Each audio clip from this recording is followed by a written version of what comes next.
Nous voici arrivés au 4e jour du carême. Chers amis, bonjour à vous tous. L'évangile de Marc, le chapitre 1er, le verset 15 nous dit: Le temps est accompli et le royaume de Dieu est proche. Repentez-vous et croyez à la bonne nouvelle. Notre méditation pour ce matin tournera autour de l'évangile de Marc, le chapitre 1er, les versets 14 à 20. Ayant été loin après son séjour au désert, Jésus se met au travail. Le coup d'envoi pour l'inauguration de son ministère public et l'arrestation de Jean. Il ne pouvait plus attendre, et c'est tout simplement son message. Le moment est venu, non seulement pour lui, mais pour toute l'humanité. Le temps est accompli et le royaume de Dieu est proche.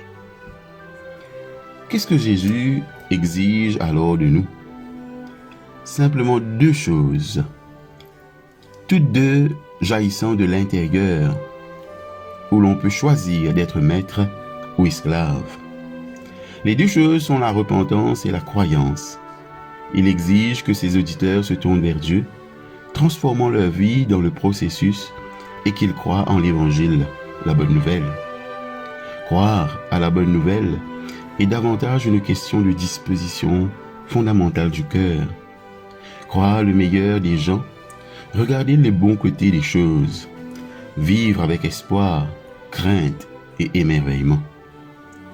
Être constamment dans l'amour de notre Père, poursuivre la vérité sans appréhension, sachant que rien ne peut nous séparer de l'amour de Dieu.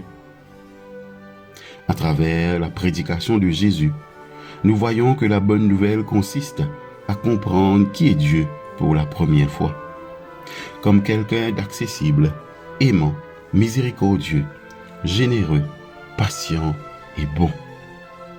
Dieu n'a pas de préféré. Nous pouvons tous, sans exception, devenir ses fils et ses filles bien-aimés. L'effet de cette bonne nouvelle sur la vie de ceux qui ont entendu pour la première fois la prédication de Jésus a été comme la première pluie après des années de sécheresse. Ces paroles ont fait du désert un sol riche et fertile. Il a su faire trouver leur vocation à ses premiers disciples, un groupe de pécheurs.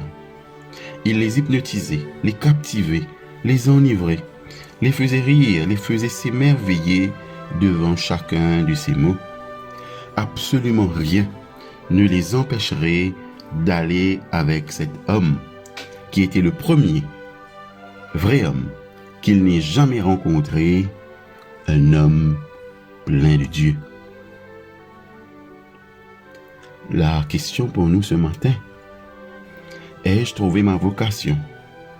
Est-ce que je sais que je suis sous l'emprise de Dieu? Si oui, dans quel but, dans quel rôle dois-je le servir?